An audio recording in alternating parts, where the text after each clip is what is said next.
Good morning students. ਬੇਟਾ ਅੱਜ ਅਸੀਂ 12ਵੀਂ ਜਮਾਤ ਦੇ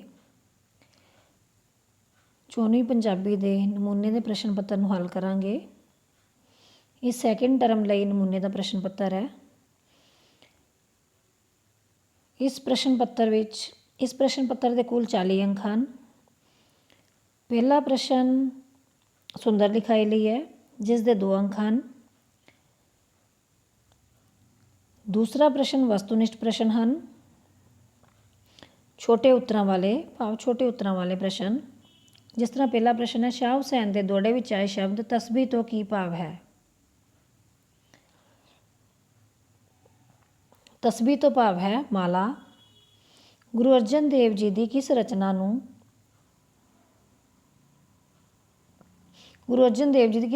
ਉਹਨਾਂ ਦੀ ਪ੍ਰਤੀਨਿਧ ਰਚਨਾ ਮੰਨਿਆ ਜਾਂਦਾ ਹੈ? ਤਾਂ ਇਸ ਦਾ ਉੱਤਰ ਹੈ ਸ਼੍ਰੀ ਸੁਖਮਨੀ ਸਾਹਿਬ। ਚੰਡੀਗੜ੍ਹ ਵਿੱਚ ਨਿਯੁਕਤੀ ਸਵੈ ਜੀਵਨੀ ਅੰਸ਼ ਸਰਦਾਰਾ ਸਿੰਘ ਜੋਹਲ ਦੀ ਰਚਨਾ ਹੈ। ਤਾਂ ਬੇਟਾ ਇਹ ਗਲਤ ਹੈ। ਨੰਬਰ 4 'ਤੇ ਹੈ SS ਵਣਜਾਰਾ ਬੇਦੀ ਨੇ ਆਪਣਾ ਖੋਜ ਪ੍ਰਬੰਧ ਪੰਜਾਬ ਦਾ ਲੋਕ ਸਾਹਿਤ ਅੰਗਰੇਜ਼ੀ ਭਾਸ਼ਾ ਵਿੱਚ ਲਿਖਿਆ। ਸਹੀ। ਨੰਬਰ 5 'ਤੇ ਹੈ ਦਵਈਆ ਡੈਸ਼ ਸ਼੍ਰੇਣੀ ਦਾ ਛੰਦ ਹੈ। ਦਵਈਆ ਮਾਤ੍ਰਿਕ ਸ਼੍ਰੇਣੀ ਦਾ ਛੰਦ ਹੈ। ਉਸ ਤੋਂ ਬਾਅਦ ਹੈ ਤੀਸਰਾ ਪ੍ਰਸ਼ਨ, ਕਿਸੇ ਇੱਕ ਕਾਵ ਟੋਟੇ ਦੀ ਪ੍ਰਸੰਗ ਦੱਸ ਕੇ ਵਿਆਖਿਆ ਕਰੋ। ਊੜਾ ਭਾਗ, ਇਕਸੇ ਤਾਰ ਬਹਾਰ ਨਾ ਰਹਿੰਦੀ, ਨ ਇਕਸੇ ਤੋਰ ਜਮਾਨਾ, ਹਰ ਇੱਕ ਚਾਲ ਨਹੀਂ ਅਲਬੇਲੀ, ਨਹੀਂ ਹਰਦਮ ਜੋਰ ਜਵਾਨਾ। ਰੋਵਨ ਸੋਗ ਹਮੇਸ਼ ਨਾ ਹੋਵੇ, ਨਹੀਂ ਨਿਤ ਰਾਗ ਸ਼ਹਾਨਾ, ਹਾਸ਼ਮ ਬੈਠ ਗਈਆਂ ਲੱਖ ਡਾਰਾਂ, ਇਹ ਜਗਤ ਮੁਸਾਫਰ ਖਾਨਾ। ਤਾਂ ਬੇਟਾ ਪਹਿਲਾਂ ਅਸੀਂ ਪ੍ਰਸੰਗ ਲਿਖਾਂਗੇ। ਇਹ ਕਾਵ ਸਤਰਾਂ ਜਾਂ ਇਹ ਕਵਿਤਾ ਦੀਆਂ ਲਾਈਨਾਂ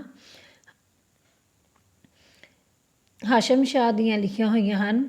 ਹਾਸ਼ਮ ਸ਼ਾਹ ਦਾ ਲਿਖਿਆ ਹੋਇਆ ਇੱਕ ਦੋੜਾ ਹੈ, ਜੋ ਕਿ ਮੱਧਕਾਲੀਨ ਪੰਜਾਬੀ ਕਾਵ ਝਲਕ ਅਤੇ ਇਤਿਹਾਸ ਪੁਸਤਕ ਵਿੱਚ ਦਰਜ ਹੈ।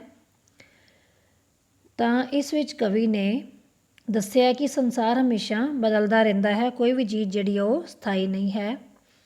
ਹਾਸ਼ਮ ਕਹਿੰਦਾ ਹੈ ਕਿ ਦੁਨੀਆ ਵਿੱਚ ਸਦਾ ਲਗਾਤਾਰ ਇੱਕੋ ਜਿਹੀ ਬਹਾਰ ਨਹੀਂ ਰਹਿੰਦੀ, ਅਤੇ ਨਾ ਹੀ ਲਗਾਤਾਰ ਜ਼ਮਾਨੇ ਦਾ ਰੰਗ ਢੰਗ ਇੱਕੋ ਜਿਹਾ ਰਹਿੰਦਾ ਹੈ। ਬੰਦੇ ਦੀ ਚਾਲ ਹਰ ਵੇਲੇ ਇੱਕੋ ਜਿਹੀ ਮਸਤੀ ਅਤੇ ਬੇਪਰਵਾਹੀ ਭਰੀ ਨਹੀਂ ਹੁੰਦੀ, ਅਤੇ ਨਾ ਹੀ ਹਰ ਵੇਲੇ ਉਸ ਵਿੱਚ ਜਵਾਨਾਂ ਵਾਲਾ ਜੋਸ਼ ਭਰਿਆ ਹੁੰਦਾ ਹੈ। ਦੁਨੀਆ ਉੱਤੇ ਦੁੱਖ, ਗਮ, ਸੋਗ ਇਹ ਹਮੇਸ਼ਾ ਲਗਾਤਾਰ ਨਹੀਂ ਰਹਿੰਦਾ, ਅਤੇ ਨਾ ਹੀ ਰੋਜ਼ ਖੁਸ਼ੀਆਂ ਦੇ ਵਾਜੇ ਵੱਜਦੇ ਹਨ। ਇਸ ਸੰਸਾਰ ਵਿੱਚ ਪੰਛੀ ਰੂਪੀ ਮਨੁੱਖਾਂ ਦੀਆਂ ਲੱਖਾਂ ਡਾਰਾਂ ਬਹਿ ਬਹਿ ਕੇ ਉੱਡ ਗਈਆਂ, ਭਾਵ ਲੱਖਾਂ ਮਨੁੱਖ ਇਸ ਦੁਨੀਆ ਵਿੱਚ ਆਏ ਅਤੇ ਇੱਥੋਂ ਚਲੇ ਗਏ। ਕੋਈ ਵੀ ਇੱਥੇ ਸਦਾ ਨਹੀਂ ਰਿਹਾ। ਇਸ ਕਰਕੇ ਇਹ ਸੰਸਾਰ ਇੱਕ ਮੁਸਾਫਰਖਾਨਾ ਹੈ, ਜਿੱਥੇ ਮੁਸਾਫਰ ਜੀਵਨ ਦੀ ਰਾਤ ਕੱਟਣ ਲਈ ਆ ਡੇਰਾ ਲਾਉਂਦੇ ਹਨ, ਅਤੇ ਰਾਤ ਦੇ ਮੁੱਕਣ ਤੋਂ ਬਾਅਦ ਉਹ ਇੱਥੋਂ ਕੂਚ ਕਰ ਜਾਂਦੇ ਹਨ। ਦੂਸਰਾ ਪੈਰਾ ਹੈ, ਜੇ ਕੋ ਹੋਵੇ ਦੁਬਲਾ ਨੰਗ ਭੁੱਖ ਕੀ ਪੀਰ, ਦਮੜਾ ਪੱਲੇ ਨਾ ਪਵੇ ਨਾ ਕੋ ਦੇਵੇ ਧੀਰ, ਸਵਾਰਸ ਸੁਆਓ ਨਾ ਕੋ ਕਰੇ ਨਾ ਕਿਛ ਹੋਵੇ ਕਾਜ, ਚਿੱਤ ਆਵੇ ਉਸ ਪਾਰ ਬ੍ਰਹਮ ਤਾਂ ਨਿਚਲ ਹੋਵੇ ਰਾਜ। ਤਾਂ ਬੇਟਾ ਇਹ ਸਤਰਾਂ ਜਿਹੜੀਆਂ ਵੈ ਇਹ ਸ਼੍ਰੀ ਗੁਰੂ ਅਰਜਨ ਦੇਵ ਜੀ ਦੀ ਬਾਣੀ ਵਿੱਚੋਂ ਲਈਆਂ ਗਈਆਂ ਹਨ। ਤਾਂ ਗੁਰੂ ਸਾਹਿਬ ਫਰਮਾਉਂਦੇ ਹਨ, ਪਹਿਲਾਂ ਅਸੀਂ ਇਸ ਦਾ ਪ੍ਰਸੰਗ ਲਿਖਾਂਗੇ। ਪ੍ਰਸੰਗ ਤੋਂ ਬਾਅਦ ਫਿਰ ਅਸੀਂ ਇਸ ਦੀ ਵਿਆਖਿਆ ਕਰਾਂਗੇ। ਨਾ ਜੇ ਕੋ ਹੋਵੇ ਦੁਬਲਾ ਨੰਗ ਭੁੱਖ ਕੀ ਪੀਰ, ਦਮੜਾ ਪੱਲੇ ਨਾ ਪਵੇ ਨਾ ਕੋ ਦੇਵੇ ਧੀਰ। ਤਾਂ ਗੁਰੂ ਸਾਹਿਬ ਫਰਮਾਉਂਦੇ ਹਨ ਕਿ ਜੇ ਕੋਈ ਮਨੁੱਖ ਅਜਿਹਾ ਕਮਜ਼ੋਰ ਹੋ ਜਾਵੇ ਕਿ ਭੁੱਖ ਨੰਗ ਦਾ ਦੁੱਖ ਉਸ ਨੂੰ ਹਰ ਵੇਲੇ ਖਾਂਦਾ ਰਹੇ, ਜੇ ਉਸਦੇ ਪੱਲੇ ਪੈਸਾ ਨਾ ਹੋਵੇ, ਅਤੇ ਕੋਈ ਮਨੁੱਖ ਉਸ ਨੂੰ ਹੌਸਲਾ ਦੇਣ ਵਾਲਾ ਵੀ ਨਾ ਹੋਵੇ, ਅਤੇ ਨਾ ਹੀ ਕੋਈ ਉਸਦੀ ਲੋੜ ਪੂਰੀ ਕਰ ਸਕੇ। ਦਮੜਾ ਪੱਲੇ ਨਾ ਪਵੇ ਨਾ ਕੋ ਦੇਵੇ ਧੀਰ, ਨਾ ਉਸਦੇ ਕੋਲ ਕੋਈ ਪੈਸਾ ਹੋਵੇ ਅਤੇ ਨਾ ਹੀ ਉਸਨੂੰ ਕੋਈ ਧੀਰਜ ਦੇਣ ਵਾਲਾ ਹੋਵੇ, ਹੌਸਲਾ ਦੇਣ ਵਾਲਾ ਹੋਵੇ। ਸਵਾਰਸ ਸੁਆਓ ਨਾ ਕੋ ਕਰੇ ਨਾ ਕਿਛ ਹੋਵੇ ਕਾਜ, ਚਿੱਤ ਆਵੇ ਉਸ ਪਾਰ ਬ੍ਰਹਮ ਤਾਂ ਨਿਚਲ ਹੋਵੇ ਰਾਜ। ਤਾਂ ਇਹਦੇ ਵਿੱਚ ਗੁਰੂ ਅਰਜਨ ਦੇਵ ਜੀ ਲਿਖਦੇ ਹਨ ਕਿ ਸਵਾਰਸ ਸੁਆਓ ਨਾ ਕੋ ਕਰੇ ਨਾ ਕਿਛ ਹੋਵੇ ਕਾਜ। ਉਸ ਪਾਸੋਂ ਕੋਈ ਵੀ ਆਪਣਾ ਕੰਮ ਜਿਹੜਾ ਵੈ ਸਿਰੇ ਨਾ ਚੜ ਸਕੇ। ਚਿੱਤਾ ਵੀ ਉਸ ਪਾਰ ਬ੍ਰਹਮ ਤਾਂ ਨਿਚਲ ਹੋਵੇ ਰਾਜ।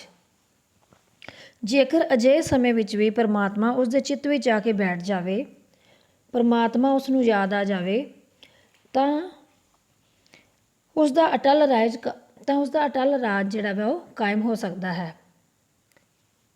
ਭਾਵ ਉਸ ਦੀ ਆਤਮਿਕ ਅਵਸਥਾ ਅਜਿਹੀ ਇੰਨੀ ਉੱਚੀ ਹੋ ਜਾਏਗੀ, ਬਾਦਸ਼ਾਹ ਵਾਲੀ ਹੋ ਜਾਏਗੀ, ਜਿਨ੍ਹਾਂ ਦਾ ਰਾਜ ਕਦੇ ਵੀ ਨਹੀਂ ਡੋਲਦਾ। ਤਾਂ ਬੇਟਾ ਅਗਲਾ ਪ੍ਰਸ਼ਨ ਹੈ, ਕਿਸੇ ਕਵਿਤਾ ਦਾ ਕੇਂਦਰੀ ਭਾਵ ਲਿਖੋ। ਮਾਟੀ ਕੁਦਮ ਕਰਿੰਦੀ ਯਾਰ ਬੁੱਲੇ ਸ਼ਾਹ ਦੀ ਰਚਨਾ ਹੈ। ਦੁੱਖ ਤਦੇ ਜਾ ਵਿਸਰ ਜਾਵੇ ਸ਼੍ਰੀ ਗੁਰੂ ਅਰਜਨ ਦੇਵ ਜੀ ਦੀ ਰਚਨਾ ਹੈ। ਤਾਂ ਮਾਟੀ ਕੁਦਮ ਕਰਿੰਦੀ ਯਾਰ ਦਾ ਕੇਂਦਰੀ ਭਾਵ ਇਸ ਤਰ੍ਹਾਂ ਹੈ, ਸਾਰੀ ਸ੍ਰਿਸ਼ਟੀ ਮਿੱਟੀ ਦਾ ਪਸਾਰਾ ਹੈ। ਮਨੁੱਖ ਵੀ ਇੱਕ ਤਰ੍ਹਾਂ ਦੀ ਮਿੱਟੀ ਹੀ ਹੈ, ਕਿਉਂਕਿ ਮਨੁੱਖ ਜਿਹੜਾ ਉਹ ਮਿੱਟੀ ਦਾ ਬਣਿਆ ਹੈ। ਜਿਸ ਮਨੁੱਖ ਉੱਤੇ ਸੰਸਾਰਿਕ ਪਦਾਰਥਾਂ ਦੀ ਮਿੱਟੀ ਬਹੁਤ ਹੁੰਦੀ ਹੈ, ਉਹ ਬਹੁਤ ਹੰਕਾਰਿਆ ਹੁੰਦਾ ਹੈ। ਮਨੁੱਖ ਜੀਵਨ ਭਰ ਹੱਸ ਖੇਡ ਕੇ ਅੰਤ ਮਿੱਟੀ ਹੀ ਹੋ ਜਾਂਦਾ ਹੈ। ਭਾਵ ਜਦੋਂ ਮਰ ਜਾਂਦਾ ਹੈ ਤਾਂ ਮਿੱਟੀ ਵਿੱਚ ਮਿਲ ਜਾਂਦਾ ਹੈ। ਜਦੋਂ ਸਰੀਰ ਦੀ ਇਸ ਅਸਲੀਅਤ ਨੂੰ ਜਾਣ ਜਾਂਦਾ ਹੈ ਤਾਂ ਉਹ ਹਉਮੈ ਰਹਿਤ ਹੋ ਜਾਂਦਾ ਹੈ। ਤਾਂ ਬੇਟਾ ਇਸ ਦਾ ਕੇਂਦਰੀ ਭਾਵ ਅਸੀਂ ਸਿਰਫ 2 ਜਾਂ 3 ਲਾਈਨਾਂ 'ਚ ਲਿਖਣਾ ਹੈ। ਉਸ ਤੋਂ ਅੱਗੇ ਦੁੱਖ ਤਦੇ ਜਾ ਵਿਸਰ ਜਾਏ। ਦੁੱਖ ਤਦੇ ਜਾ ਵਿਸਰ ਜਾਏ ਦਾ ਭਾਵ ਇਹ ਹੈ ਕਿ ਜੀਵ ਉਦੋਂ ਹੀ ਦੁੱਖ ਪਾਉਂਦਾ ਹੈ ਜਦੋਂ ਉਸ ਨੂੰ ਪਰਮਾਤਮਾ ਦਾ ਨਾਮ ਵਿਸਰ ਜਾਂਦਾ ਹੈ। ਪਰ ਜਦੋਂ ਉਹ ਉਸ ਪ੍ਰਭੂ ਦੀ ਮਿਹਰ ਨਾਲ ਉਸ ਦਾ ਸਿਮਰਨ ਕਰਦਾ ਹੈ ਤਾਂ ਉਸ ਦੇ ਸਾਰੇ ਦੁੱਖ ਦੇ ਬੰਧਨ ਕੱਟ ਜਾਂਦੇ ਹਨ ਅਤੇ ਉਸ ਦਾ ਹਿਰਦਾ ਜਿਹੜਾ ਵੈ ਪ੍ਰਭੂ ਪ੍ਰੇਮ ਵਿੱਚ ਲੀਨ ਹੋ ਕੇ ਆਤਮਿਕ ਆਨੰਦ ਪ੍ਰਾਪਤ ਕਰਦਾ ਹੈ। ਇਸ ਤੋਂ ਅੱਗੇ ਹੈਗਾ ਹੈ, ਪੰਜਾਬੀ ਕਿੱਸਾ ਕਾਵਿ ਧਾਰਾ ਦੇ ਮੁੱਢ ਤੇ ਵਿਕਾਸ ਬਾਰੇ ਦੱਸੋ ਜਾਂ ਚੰਡੀ ਦੀ ਵਾਰ ਉੱਤੇ ਨੋਟ ਲਿਖੋ। ਹੁਣ ਪੰਜਾਬੀ ਕਿੱਸਾ ਕਾਵਿ ਧਾਰਾ, ਇਸ ਵਿੱਚ ਅਸੀਂ ਜਿੰਨੇ ਕਿੱਸਾ ਕਵੀ ਹੈ ਉਹਨਾਂ ਸਾਰਿਆਂ ਬਾਰੇ ਥੋੜ੍ਹਾ ਵਰਣਨ ਕਰਾਂਗੇ। ਜਾਂ ਅਸੀਂ ਪੰਜਾਬੀ ਕਿੱਸਾ ਕਾਵਿ ਧਾਰਾ ਦੇ ਮੁੱਢ ਤੇ ਵਿਕਾਸ ਬਾਰੇ ਲਿਖ ਸਕਦੇ ਹਾਂ, ਜਾਂ ਅਸੀਂ ਚੰਡੀ ਦੀ ਵਾਰ ਉੱਤੇ ਲਿਖ ਸਕਦੇ ਹਾਂ। ਚੰਡੀ ਦੀ ਵਾਰ ਸ਼੍ਰੀ ਗੁਰੂ ਗੋਬਿੰਦ ਸਿੰਘ ਜੀ ਦੀ ਜਿਹੜੀ ਉੱਤਮ ਰਚਨਾ ਹੈ, ਜਿਹਦੇ ਵਿੱਚ ਦੁਰਗਾ ਦੇਵੀ ਅਤੇ ਰਾਖਸ਼ਾਂ ਦੇ ਵਿੱਚ ਲੜਾਈ ਦਿਖਾਈ ਗਈ ਹੈ ਅਤੇ ਅੰਤ ਜਿੱਤ ਜਿਹੜੀ ਹੈ ਉਹ ਦੁਰਗਾ ਦੇਵੀ ਦੀ ਹੁੰਦੀ ਹੈ। ਚੰਡੀ ਦੀ ਵਾਰ ਗੁਰੂ ਗੋਬਿੰਦ ਸਿੰਘ ਜੀ ਦੀ ਲਿਖੀ ਹੋਈ ਹੈ। ਇਹ ਵਾਰ ਪੌੜੀਆਂ ਵਿੱਚ ਹੈ ਅਤੇ ਇਸ ਵਾਰ ਦਾ ਸਿੱਖ ਪੰਥ ਵਿੱਚ ਬਹੁਤ ਜ਼ਿਆਦਾ ਮਹੱਤਵ ਹੈ। ਇਸ ਵਾਰ ਦਾ ਪਾਠ ਕੀਤਾ ਜਾਂਦਾ ਹੈ। ਜੇ ਅਸੀਂ ਕਿੱਸਾ ਕਾਵਿ ਧਾਰਾ ਬਾਰੇ ਲਿਖਾਂਗੇ ਤਾਂ ਸਾਨੂੰ ਸਾਰੇ ਕਿੱਸਾ ਕਵੀਆਂ ਬਾਰੇ ਥੋੜ੍ਹਾ ਜਿਹੜਾ ਵਾ ਸਾਨੂੰ ਵਰਣਨ ਦੇਣਾ ਪਏਗਾ। ਜਿਸ ਤਰ੍ਹਾਂ ਵਾਰਿਸ ਹੈ, ਹਾਸ਼ਮ ਹੈ, ਦਮੋਦਰ ਹੈ, ਪੀਲੂ ਹੈ, ਸਾਰੇ ਕਵੀਆਂ ਬਾਰੇ ਸਾਨੂੰ ਇੱਕ ਨੋਟ ਲਿਖਣਾ ਪਏਗਾ। ਇਹ ਪ੍ਰਸ਼ਨ ਜਿਹੜਾ ਤੁਹਾਡਾ ਬੇਟਾ 6 ਅੰਕ ਦਾ ਹੋਏਗਾ। ਉਸ ਤੋਂ ਅੱਗੇ ਕਿਸੇ 2 ਪ੍ਰਸ਼ਨਾਂ ਦੇ ਉੱਤਰ ਲਿਖੋ। ਇਹ ਤੁਹਾਡੀ ਪਾਠ ਪੁਸਤਕ ਵਿੱਚੋਂ ਹੈਗੇ ਹੈ। ਤਾਂ ਚੰਡੀਗੜ੍ਹ ਵਿੱਚ ਨਿਯੁਕਤੀ ਸਵੈ ਜੀਵਨੀ ਅੰਸ਼ ਵਿੱਚ ਲੇਖਕ ਨੇ ਉੱਦਮ ਦੀ ਪ੍ਰਸ਼ੰਸਾ ਕਿਵੇਂ ਕੀਤੀ ਹੈ? ਚੰਡੀਗੜ੍ਹ ਵਿੱਚ ਨਿਯੁਕਤੀ ਸਵੈ ਜੀਵਨੀ ਅੰਸ਼ ਵਿੱਚ ਲੇਖਕ ਨੇ ਉੱਦਮ ਦੀ ਪ੍ਰਸ਼ੰਸਾ ਕਿਵੇਂ ਕੀਤੀ ਹੈ? ਲੇਖਕ ਉੱਦਮ ਦੀ ਮਹਿਮਾ ਕਰਦਾ ਹੋਇਆ ਲਿਖਦਾ ਹੈ ਕਿ ਉੱਦਮ ਹੀ ਮਨੁੱਖ ਦੀ ਜ਼ਿੰਦਗੀ ਤੇ ਸ਼ਾਨ ਹੈ। ਉੱਦਮ ਤੋਂ ਬਿਨਾਂ ਜ਼ਿੰਦਗੀ ਸੁੰਨਸਾਨ ਰਹਿੰਦੀ ਹੈ। ਉੱਦਮ ਨਾਲ ਖੰਭ ਫੜਫੜਾਉਂਦੇ ਪੰਛੀ ਉੱਚੀਆਂ ਅਸਮਾਨੀ ਉਡਾਰੀਆਂ ਮਾਰਦੇ ਹਨ। ਉੱਦਮ ਕਰਨ ਵਾਲੇ ਬੰਦੇ ਨੇੜੇ ਚਿੰਤਾ ਵੀ ਨਹੀਂ ਆਉਂਦੀ ਅਤੇ ਰੱਬ ਵੀ ਉੱਦਮ ਕਰਨ ਵਾਲੇ ਬੰਦੇ ਦਾ ਸੰਗੀ ਸਾਥੀ ਬਣਦਾ ਹੈ। ਇਸ ਪ੍ਰਕਾਰ ਉੱਦਮ ਨਾਲ ਹੀ ਜ਼ਿੰਦਗੀ ਵਿੱਚ ਸਫਲਤਾ ਅਤੇ ਆਤਮਿਕ ਖੁਸ਼ੀ ਜਿਹੜੀ ਅਸੀਂ ਪ੍ਰਾਪਤ ਕਰ ਸਕਦੇ ਹਾਂ। ਉੱਦਮ ਤੋਂ ਭਾਵ ਮਿਹਨਤ। ਜੇ ਅਸੀਂ ਮਿਹਨਤ ਕਰਾਂਗੇ ਤਾਂ ਅਸੀਂ ਜ਼ਿੰਦਗੀ ਵਿੱਚ ਹਰ ਉਹ ਚੀਜ਼ ਪ੍ਰਾਪਤ ਕਰ ਸਕਦੇ ਹਾਂ ਜੋ ਅਸੀਂ ਕਰਨਾ ਚਾਹੁੰਦੇ ਹਾਂ।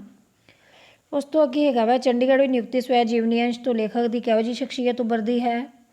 ਆਪਣੀ ਸੋਚ ਦੇ ਗਹਿਰੇ ਸਾਏ ਸਵੈ ਜੀਵਨੀ ਅੰਸ਼ ਵਿੱਚ ਲੇਖਕ ਨੇ ਸਮੇਂ ਆਪਣਾ ਜੀਵਨ ਮਨੋਰਥ ਕੀ ਮਿੱਥਿਆ ਅਤੇ ਕਿਉਂ?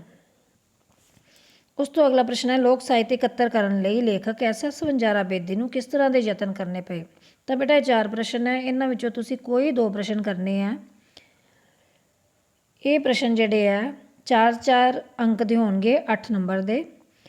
ਕਿਸੇ ਇੱਕ ਸਾਹਿਤ ਰੂਪ ਉੱਤੇ ਨੋਟ ਲਿਖੋ। ਨਿਬੰਧ, ਸਫ਼ਰਨਾਮਾ, ਸਵੈ ਜੀਵਨੀ। ਤਾਂ ਇਹ ਪ੍ਰਸ਼ਨ ਤੁਹਾਡਾ 6 ਅੰਕ ਦਾ ਹੋਏਗਾ।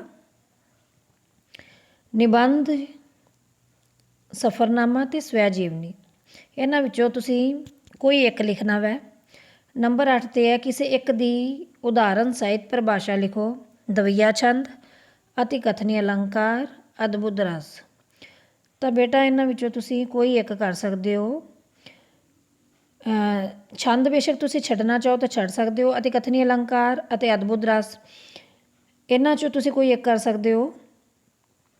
ਅਤੇ ਕਥਨੀ ਅਲੰਕਾਰ ਤੋਂ ਭਾਵ ਹੈ ਅਲੰਕਾਰ ਕਵਿਤਾ ਦਾ ਗਹਿਣਾ ਹੁੰਦੇ ਹਨ। ਇਹ ਕਵਿਤਾ ਅਲੰਕਾਰ ਦਾ ਭਾਵ ਹੈ ਕਿ ਜਦੋਂ ਕੋਈ ਕਵੀ ਆਪਣੀ ਕਵਿਤਾ ਨੂੰ ਬਹੁਤ ਸੁਸੱਜਿਤ ਤਰੀਕੇ ਨਾਲ ਲਿਖਦਾ ਹੈ ਤਾਂ ਅਲੰਕਾਰਾਂ ਦੀ ਵਰਤੋਂ ਕਰਦਾ ਵੈ।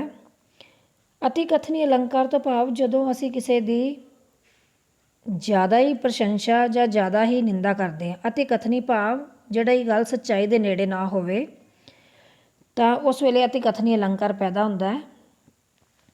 ਜਿਸ ਤਰ੍ਹਾਂ ਮਿਰਜ਼ਾ ਸਾਹਿਬਾਂ ਦੇ ਕਿੱਸੇ ਵਿੱਚ ਕਵੀ ਨੇ ਮਿਰਜ਼ਾ ਦੀ ਸੁੰਦਰਤਾ ਦਾ ਜਦੋਂ ਵਰਣਨ ਕੀਤਾ ਹੈ ਤਾਂ ਉੱਥੇ ਉਸਨੇ ਅਤੀ ਕਥਨੀ ਅਲੰਕਾਰ ਦੀ ਵਰਤੋਂ ਕੀਤੀ ਹੈ। ਇਸ ਤੋਂ ਇਲਾਵਾ ਹੋਰ ਵੀ ਕਈ ਕਵਿਤਾਵਾਂ ਦੇ ਵਿੱਚ ਅਤੀ ਕਥਨੀ ਅਲੰਕਾਰ ਜਿਹੜੇ ਹੈ ਉਹਨਾਂ ਦੀ ਵਰਤੋਂ ਕੀਤੀ ਗਈ ਹੈ। ਅਲੰਕਾਰ ਦਾ ਭਾਵ ਹੈ ਗਹਿਣਾ।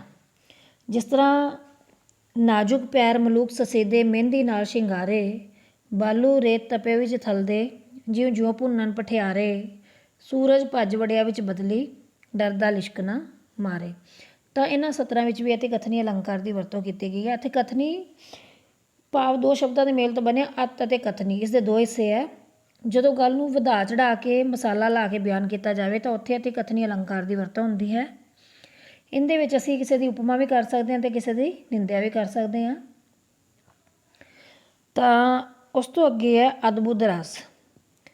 ਇਹਨਾਂ 'ਚੋਂ ਤੁਸੀਂ ਕੋਈ ਇੱਕ ਕਰਨਾ ਹੈ, ਚਾਹੇ ਅਲੰਕਾਰ ਕਰ ਲਓ, ਚਾਹੇ ਛੰਦ ਕਰ ਲਓ, ਚਾਹੇ ਰਸ ਕਰ ਲਓ। ਤਾਂ ਬੇਟਾ ਇਸ ਤਰ੍ਹਾਂ ਤੁਹਾਨੂੰ ਜਿਹੜਾ ਵੈ ਪ੍ਰਸ਼ਨ ਪੱਤਰ ਐਗਜ਼ਾਮ ਦੇ ਵਿੱਚ ਆਏਗਾ ਅਤੇ ਤੁਸੀਂ ਇਸ ਤਰ੍ਹਾਂ ਹੀ ਤਿਆਰੀ ਕਰਨੀ ਹੈ।